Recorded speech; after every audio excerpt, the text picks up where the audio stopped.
He's going to need a trick of 8.5 or higher. It all boils down to this.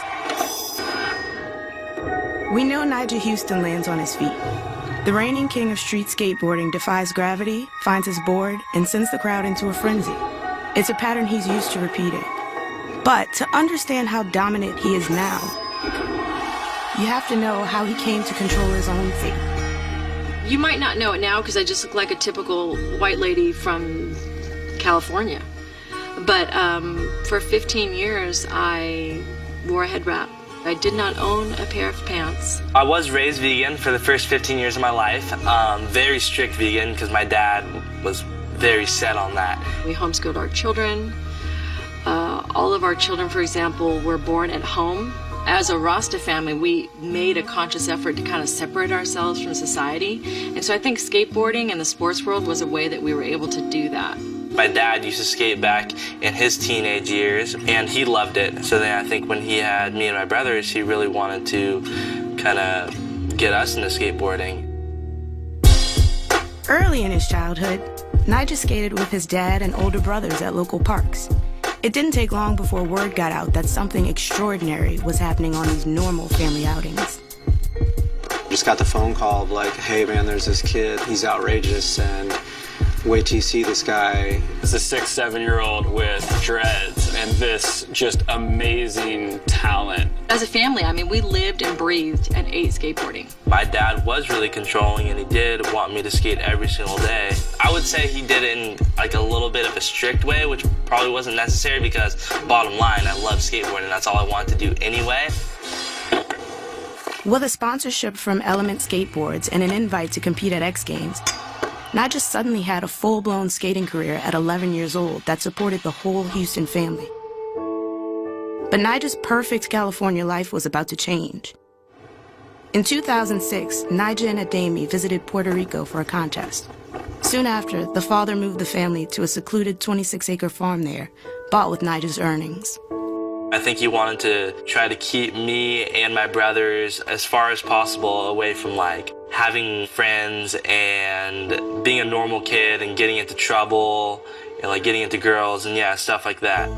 I think there was a level of isolation that was slowly taking place over the course of a few years. Nigel got way better than anyone expected, and with that came media, came interviews, demands, and the Houston family had limited the communication through being pretty much off the grid, and it really led to the severe problems.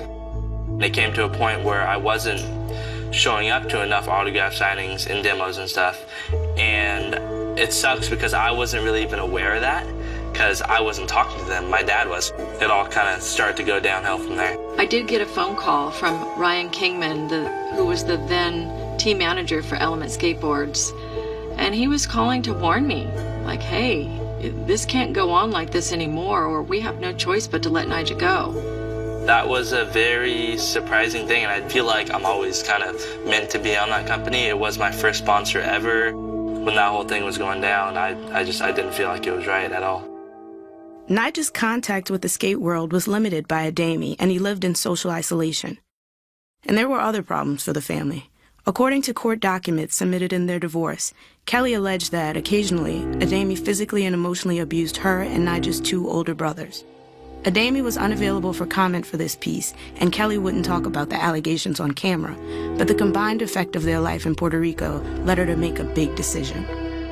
Nigel was scheduled to go to Barcelona, and of course Ademi was going to go with him. I said, you know, Ademi, we need a break from this place. While you and Nigel go to Barcelona, I said, I'm going to take the other children over to California for a month. And he didn't like that idea. Their dad was so angry with me, and he refused to take me to the airport. So I had 4 children with me, and I had to hire a van. And Nigel came out to the van. And I'm going to break down when I talk about this, but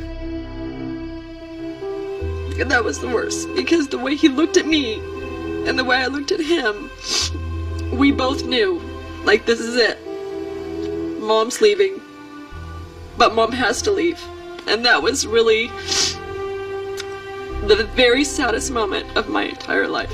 I was kind of the one sibling that didn't have like a choice because my dad was my manager, so he felt like he had complete responsibility of me. That kind of sucked, you know, all my brothers moving back to California where I wanted to move back to also. Now I'm just stuck in Puerto Rico, like, oh. It's very painful to have to go through that, to have to separate a child, not only from his mother, but from all of his siblings as well. So it was really, really, really tough choice, but definitely the right choice. Nyjah rarely saw his mom over the next 2 years.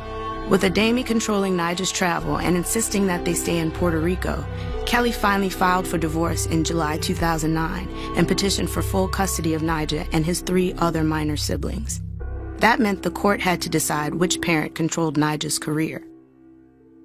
In May of 2010, a judge decided that Nyjah would live with Kelly in California. I was very thankful that my mom made the decision that she did by helping out my career and getting me back and really getting me back on track.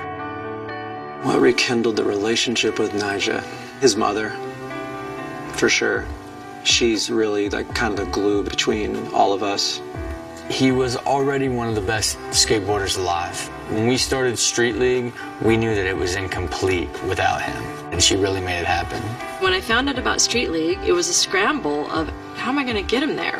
Nyjah's money had been so abused and was down to such a low number that he had a court-appointed minors council that was holding all of his money in a trust. I literally had barely $100 in my checking account.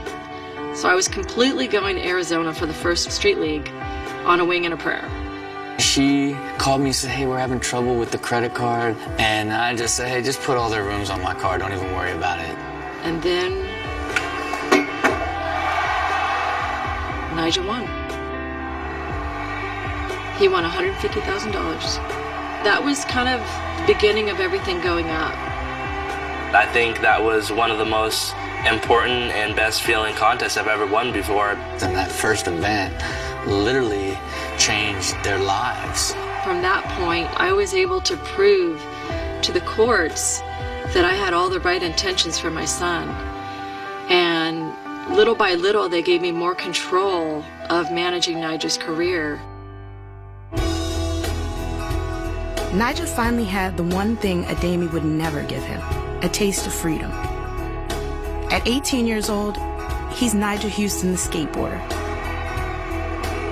and in total control of what happens now. The time became right to lose the dreads. I think after having them for 15 years, I was like, wow, like I wanna know what it feels like to have normal hair. More than anything, he went from very introverted to like more outgoing and fun-loving, lucky kid who's living up every aspect of this rise to superstardom. At first, it was a huge change because for the first time in his life, like he had choices. He's not looking over his shoulder for his dad to tell him what to do. There's a lot of greatness that Ademi did for his son. He is one of the reasons that Nyjah is as talented as he is, and I think that gets overshadowed by a lot of the things that happened. Unfortunately, I haven't had contact with him for the past year or two.